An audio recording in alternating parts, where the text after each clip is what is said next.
All right, family, it's the time you've been waiting for. Senior Talk with Claire Hubbard, your resource and information show for people getting better with age. Well, we got to take a break, reset ourselves because we know the city of Chicago, as I tell people, is jumping. I have interviewed candidates for mayor, candidates for alderman. Now we want to bring on two people who are deeply connected into engaging our citizens to vote and respectively from their organizations. First of all, let me say my brother Damon Smith is joining us. Reverend D, I call him. He has been in this political arena for more than over 25 years with his family and mother. They've made many community partnerships happen. So thank you for being with us. He has a new title, y'all. And all I can say is his name, cityofchicago.org. Boom. How about that? And then joining us today also, let me tell you, I was on the wire. I made it happen. We wanted to have, of course, Charles Holliday from the Board of Elections. But guess what? We got Max, who's going to handle it just as well and be not more, but as informative. So let's do this. Everyone, you're going to have questions and comments. I'm just going to say, do this. Please put them in the inbox to us or to our Senior Talk email. We'll share with you later.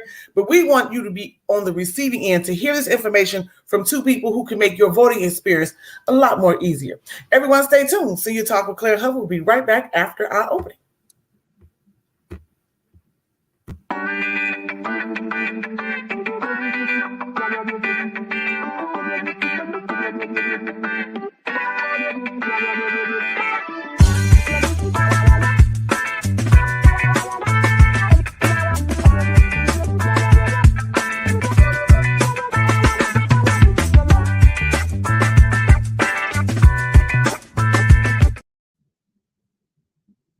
All right. Welcome back to Senior Talk with Claire Hubbard. This is a special edition. This is the Voters February 28th. Please get out and vote edition of Senior Votes Matter, brought to you by Senior Talk with Claire Hubbard.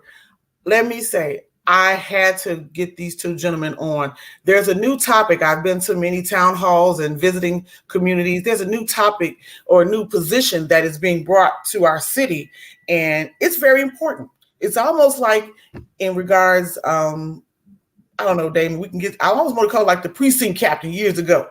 They kind of be the liaison between the constituents and the offices that they serve around them in the wards. But before we go any further, we have Mr. Damon Smith joining us.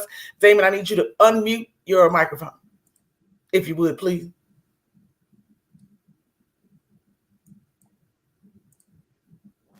And then, thank you. And we have Max. Pronounce your last name for me, Max. Beaver, like beverage. All right, not a challenge. Max Beaver. So let me say this. Max is representing the Chicago Board of Elections. I appreciate you both. Let's just get into the business of serious business. We are we can almost turn the hourglass up. We're almost a few days away from the 2023 primary election in Chicago. And it's not been an easy task just getting to this point. But each of you represent a department that I definitely know will be engaging and very informative to our viewership and listeners. And so I just want to start off with you, Max. First of all, let's get an update on the Board of Elections, where we stand in early voting. Let's dive into that. What can you bring us up to date on that at this moment? Sure thing. And this is a situation where I'm happy to share good news comparatively to our 2022 elections that had lower than expected turnout. But as of right now, we've got really good early voting and vote by mail turnout so far for this upcoming municipal election. Municipal elections in the city of Chicago generally are some of the lowest turnout that we have seen for the last 2 decades. It hovers around 36%. In 2011, we had 42%. But the amount of votes that have been coming back so far and how quickly they've been coming back are very encouraging. So as of last night, Tuesday the 21st, we've had over 73,000 vote-by-mail ballots come back already, and we've had nearly 59,000 early votes for over 132,000 votes cast so far in the city. So if we can compare that to where we were at a week out from the election in 2019 and 2015, both of those elections had about 57,000 ballots cast. That we're at 132,000 ballots cast. that we're more than double, that we're almost becoming triple, shows that people are turning out in bigger numbers than they have had in the previous decade. Mm-hmm. Well, that's pretty impressive, I'll tell you. So, what do you think that MG is that we're coming out in these numbers? What do you think that drive is? What are we bringing? How are our numbers increasing? What has been the momentum, would you think, of the voters? Well, I'm sure going to cross my fingers and hope that that means that we're looking for a very big turnout on election day. Over the last few elections, we've seen that about 25% of voters vote by mail, 25% of voters early vote, and 50% of voters still wait to vote on election day. And that's even truer for municipal elections because there's less of a campaign season. It's a nonpartisan election. There's only so Mm-hmm. much time for voters to make up their mind. So we do expect a lot more early votes to keep coming in over this next week and for election day. But what we know for right now is that lots of people, more than it has been in previous elections, have already made up their mind and have already gotten out to the polls or have already cast their votes. Now, when we take a look, what's really been driving a lot of this turnout so far, it's really been our vote by mail voters. And a lot of Mm-hmm. those are our permanent vote by mail roster voters, too. The permanent vote by mail roster is a program that was created by Illinois legislators just a couple of years back that many voters have been taking advantage of in Chicago. Over 120,000 are signed up for this. But those are the voters that receive their ballot in the mail ahead of every election. So they don't have to request it. They don't have to fill out a form. They Right. don't have to do anything else. They can just expect it coming to their mailbox. And they're the first voters to get their ballot in the city. And so far, we've seen many of those voters are the first ones to return it, too. Wow. Well, I'm encouraged. Now, let's talk about, oh my goodness, the redistricting. I can say the redistricting. I'm saying I have so many people who are still not informed. So that's why it's important. I tell people to please get your mail from the Board of Elections to know what's happening. But tell us about the redistricting and how is it affecting new voters, if you would, or those longtime voters who knew they would always go to the same locations year after year, and now something has changed. Thank you, Claire. I'm glad that you brought that up. 2022, last year, a lot of changes happened for voters. This is the once in a decade redistricting process that happens after every US Census. And so last year, the Chicago City Council passed a new ward map in May 2022. And what the Chicago Board of Elections has to do is actually put all the voters in those new wards ahead of even this election. We had to do it for November. So in November, during the general election, all the Chicago voters were already voting in their new wards. They were voting in their new precincts, but they weren't voting for city officials yet. They were voting for governor. They were voting for their local officials that way. So the Mhm. good news for the February 28th municipal election is we're not changing a lot anymore. A lot of those changes, a lot of those polling place changes happened ahead of November. Heading into February, voters are already within their new wards. 95% of polling places have not changed from November to February. So Good. if you voted in November, you're very, very likely voting in the same place on election day that you did back in November. However, we do know that voters are still learning that they're within a new ward. Mhm. But what happens is that we have to put voters in these new wards because all of these older people, all of these local candidates are running for these new maps, are running within these new districts. They're running to be the new aldermen moving forward, representing the maps as they were passed in 2022. So we do recommend that voters please go to chicagoelections.gov, go to the Your Voter Information page, enter your name, enter your information. You'll find the ward that you're in. You'll find the precinct that you're in. You'll find your assigned precinct polling place on election day, but you'll also find more information for early voting and voting by mail. I know that this is airing on Thursday. It's still not too late to vote by mail on Thursday, the 23rd.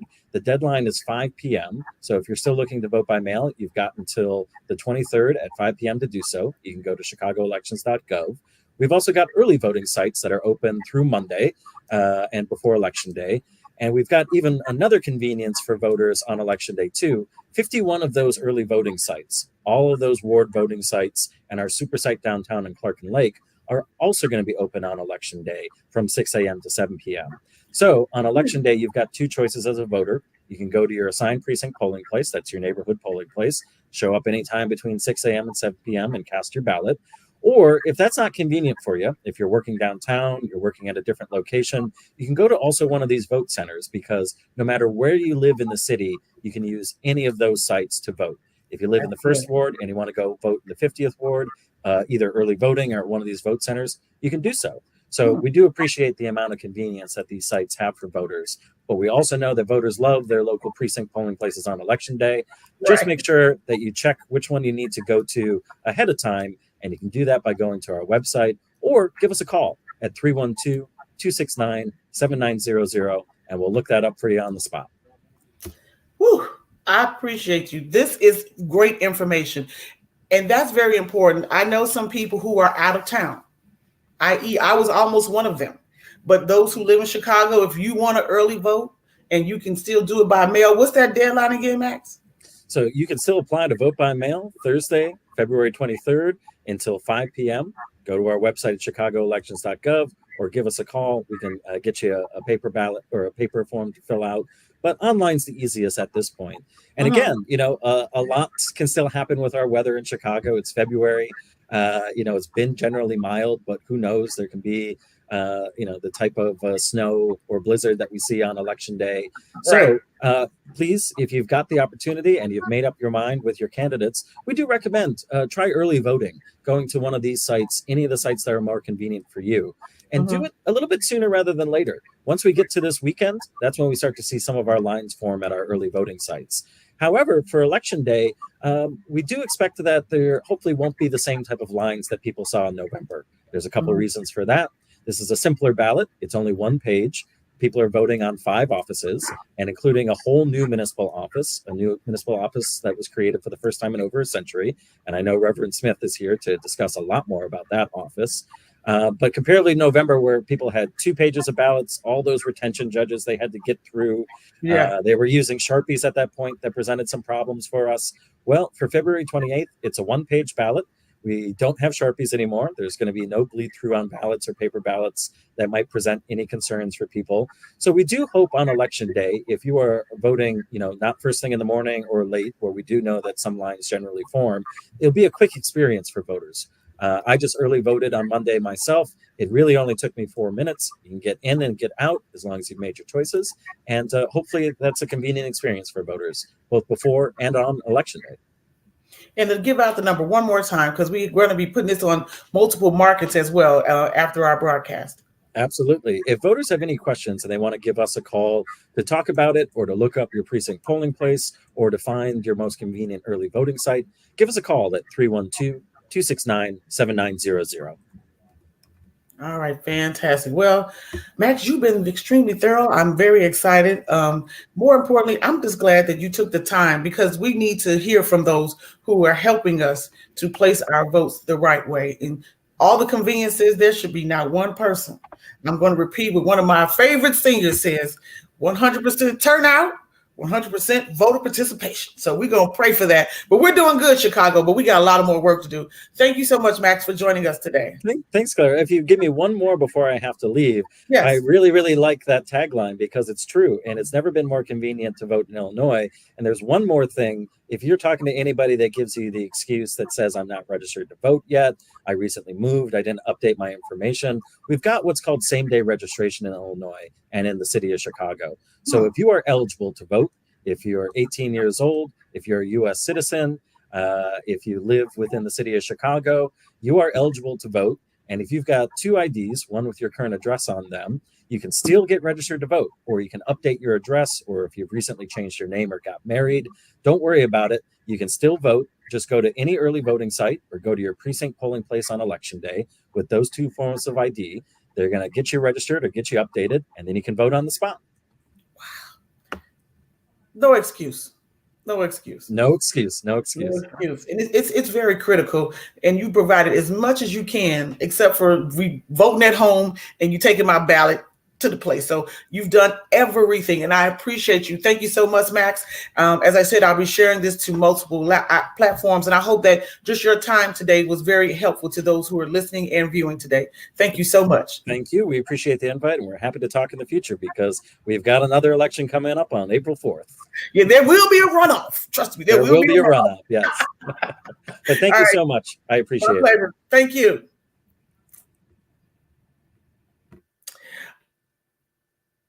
All right. Very informative, so important. I can't wait till our senior community and our other two stations that are going to be sharing this will get this to the community. It's critical. It's very, very critical. So, everyone, this is my brother. We've known each other for many years. He's been everywhere you want to be in regards to positivity movement, and also sends a beautiful message in the morning. Always, Reverend Damon Smith. How are you this beautiful day? I'm great, Sister Claire. How you doing this morning? Good to see you. I'm well, I'm well, I'm well. So, as I'm going through some communication, I see your face and Mm-hmm. your name. I said, well, Mm-hmm. whatever Damon Smith is doing, I need to know about it and let's hear about it. So, there's a new position. I want to say the title correctly, but if you would tell us about this new position that's going to be very impactful to creating a uniship or more unity between our constituents, the city of Chicago police, and all that stuff that comes with it. Would you explain that for me, Absolutely. sir? Absolutely. So first of all, Claire, thank you so much for having me on today. And yeah, Max and I have been talking through the last few months, particularly because they've had to add these elected positions onto the ballot. So they're kudos to them for pulling this off for us. Mm-hmm. I am Damon Smith. I am the Deputy Director for District Councils, and the agency that I work for is the Community Commission for Public Safety and Accountability. And this is a new commission that was created in 2021 by the City of Chicago, the Mayor's Office, and the Alderman to create a new level of accountability, community based accountability for public safety and accountability in all 22 districts here in the city of Chicago. For the first time ever, the community will have direct input on how policing should look, should feel, and should be done in their police districts across the city of Chicago. Wow. And that's something that's never been done before. And so, what makes this very unique, these new positions that you were talking about earlier, every police district in the city of Chicago will have three elected members to a district council, a Chicago Police District Council. And Mm. those individuals have to run for office, and they are on your ballot. They are on your mail in ballot, your early voting ballot, and they are on your ballot for election day. And you only have to vote for three of them. Mm-hmm. So there may be six candidates, there may be two candidates and four write in candidates. Excuse me, or there may be seven listed candidates. It doesn't matter. You just pick the top three that you want, and the top three vote getters will become your district council members. And these are elected positions, positions from people, residents of the districts of where Mm-hmm. you live, who will have input in developing policing strategies, alternative strategies, social justice practices, alternative policing strategies, outputs, programs, having meetings, etc., designing how policing works in your district. So we are very excited. Wow. We are extremely excited about this opportunity. The communities should be very excited because they're going to have input on how policing is done in their districts and build relationships with their police district leadership. So make things a little bit better for all the citizens and Mm-hmm. residents of the city of Chicago. You know, recently I was at a meeting with one of my favorite um, community engagement partners, the Co-Policy Hmm. Coalition, and they had three candidates there. Hmm. And the primary, and I mean primary, two topics were one, safety, and two, mental health, without question. I mean, and so I really liked the way each of those persons were able to talk about their way of engaging the community that they're there to serve. And so I know, as I told people, I would love to see what happens in Indianapolis because I also work there as well. And on their emergency line or their information line, the second prompt is press two for mental health. Hmm. That Hmm. would be great in the city of Chicago because when there was an event that happened in Indianapolis, I think at a warehouse plant, the police did not have to go and resolve the mental health piece to the families. The mental health department connected with the police department went, engaged the families to see if their loved one's okay, and kept them comforted. while the police had to do their job. And so I think that's a look that I would love to have Chicago have, because our police officers, they doing a lot. Yep. And it's not an easy task. So what is the anticipation? What can you say maybe that they can all unifiedly do together? It's not it's new. So you know how we are about new. We're going to make our comments. Do we have constituent nights with him? Are they part of the aldermen's meetings, or where will they serve? What is that connection between them and the constituents of the wards that they're serving? So the beauty of this commission, the beauty of the district councils, and the beauty of the commissioners is that for the first time, this is police accountability and public safety that is 100% totally independent of the alder's office, of the mayor's office, of the committee's office, of the police department. So what does that mean? That means essentially, by law, the ordinance says that the district council members must have monthly meetings in their police district. So that is the opportunity for the residents of that district. Notice I said residents. Don't even have to be a citizen. Residents. If they have ideas, if they have questions, if they have recommendations to improve policing, like mental illness checks, health checks. Maybe there's some alternative to arresting strategies. Maybe there's some more programs that need to happen between the youth or the seniors and the police department in their district. If there are opportunities to meet the district leadership, etc., they can come to a monthly meeting and make those recommendations, write up the plan and process, and the district will do them. Wow. There is no middle person. There's no alder meeting that has to happen. There's no, long drawn out process. The community can demand what it wants to have happen to improve policing in their district. Now, depending on what the programs are, they may require some funding, or they may require experts to come in to provide some added resources. We have mechanisms in place to make that happen as well. So it all depends on how well the residents want to be engaged with their district councils. The district councils must meet with the community and district leadership every month. Then at some point, 4 times a year, all of the district council representatives meet together to look at best practices, what's working, what's not working, where do we need to make improvements, what areas need what resources, which resources, etc. And then annually, the district council members meet with the commissioners of this commission to make recommendations, to make suggestions, things that need to be looked at on a citywide level. So those things can be put in place as well. So this has, and I don't mean this negatively, but this is totally separate from the alderperson's office. Yes. This is totally separate from the superintendent's office.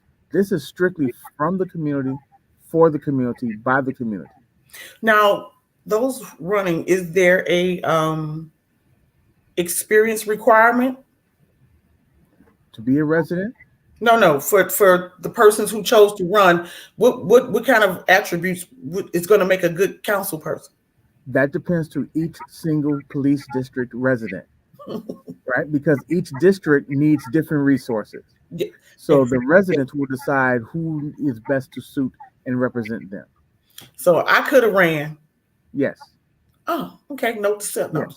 But I understand that. I'm just saying, some people, I've talked to a few, some of them have some career backgrounds, that are really great in serving communities or from civic organizations. But I was wondering, was there a requirement or, I know the job description is one thing, but is there special requirements that you were looking for a person to fill those positions? And so let me be clear. I am not, and the commission is not looking for, the community are looking for representatives to best represent them and what they want to get done. Now, after election day, they are elected on February 28th, and they are inaugurated on May 2nd. So in between that time, all the district council members will be going through an extensive training on how to do their job. So do not worry. We will not leave them out there alone trying to figure this out. We will provide them with all the necessary resources they need. We'll give them the legal jargon and the vocabulary. We'll give them access to data resources. We'll give them access on contact lists and all the mechanisms and how to do their job. So don't worry. We won't leave them out there. That's why first they have to be representative of the communities where they live. Second, they'll be going through an extensive training over the course of 3 days on how to do their job. And then they'll get started May 2nd. I love it. Okay, That works well. So this was position was created. Why would you feel there was a need for this? I mean, city of Chicago's pretty big, and a lot of people say they're advocating. Why do we have to put this position in our city government now? Sure. Well, community input on public safety and accountability is actually an old idea. It started Mhm. about 50 some odd years ago. And what had essentially happened was there's just been this broad stroke approach to police accountability. And there's also been police accountability that many of the people of the city of Chicago felt like did not respond to their needs, did not respond to what they'd figured was fair and equitable justice and accountability and safety, Mhm. right? And so what has finally happened, even though there is COPA, even though there's CAPS, even though there is a police board, there all of those organizations are from the top down, right? They're from the mayor's office, or they're from the superintendent's office, or they're from so-called experts' offices. This is from the community up, right? This is from the people who live with these officers who are patrolling their districts. And how do they want to be policed? Because every situation does not require someone to be arrested, or does not require tasing, or does not require handcuffs. It may be a mental illness challenge. It may be someone having a bad day or a Yeah. series of events that just keep piling on them. Then they reach a point where they just can't take it anymore. That does not necessarily mean that police have to respond. And if they do not have to respond so aggressively. But the police officers may not know that because they don't have that relationship with Mhm. the community. The district council members are going to help build those relationships with the officers, with the district leadership, with the community, so that everyone kind of understands who the people are, that these are people who are maybe just having bad days, or maybe having a bad experiences, or don't know what's happening and may need other resources than being locked up. That's not always the solution. And it's Yes. better for that information to come from the community than to be open to interpretation from higher ups who don't even live in the community that they're policing. Great explanation. So the term that we're using when we are on about it, what are we looking for? I mean, what does it So say? you're looking for district council members, or police district council members, and Okay. it will be after the five elected positions: the mayor, the alder, the treasurer, the clerk, and after that will be your district council representatives. And you must vote for three people, Oh, three individuals. Even if individuals are running as a slate, you still have to select each name individually, and the top three vote getters will be your district council members. wow, that's beautiful. Well, I'm very encouraged. I like the explanation and your thoroughness because I have clarity now, and many others will too. And you know what? Sometimes we don't know, we just skip over it on the ballot. So you Exactly. must. We need Exactly. we need you to now listen to this information and place your vote. Please do so. Absolutely. Those who are listening, Absolutely. please, please, please. So, anything in closing that you would like to offer, Reverend Smith? One thing I just want to offer is that this is an opportunity for every Chicagoan to have input on how policing is done in their district, Mm-hmm. right? That is something that has never been done before. And now we have this opportunity. So, yes, you are electing three representatives, but the three representatives represent you, and they will have monthly meetings, and they need you, the public, the residents, to come and participate, to shift, to shape, to design, to improve, and perhaps even change how policing is done in their district. Yeah. Let's take advantage of this opportunity while we have it, because this is going to be here for the rest of our lives, and something that's never been done before. So let's use this power to our benefit. Absolutely. So, everyone, I just want to say that the election is on February 28th. Go to chicagoelections.gov. The number is 312-269-7900. If you have any questions at all, everything is uploaded to our website at clarahubbard.org/voting. Everything. If you need us, we will be glad to assist you. Please do not be um, hesitant to call or ashamed of your question. I'm sure somebody else needs the answer too. So we're here to serve you, and that's our intent. And we want you to place your ballot and vote comfortably and be informed. So that's our mission, and that is our goal. So you've been awesome as always, Damon Smith. I appreciate you. God bless you and your family. And everyone, stay tuned for this new announcement. It's going to be on the ballot We're going to give you further details again. This will play on multiple media outlets, but let me just say, in complete darkness, we're all the same. It is only our knowledge and wisdom that separate us. Don't let your eyes deceive you. I've been your granddaughter in the community, Claire Hubbard. It's been a pleasure to serve you, and thank you for making us a part of your day. And we will see you next time on Senior Talk with Claire Hubbard. Thank you.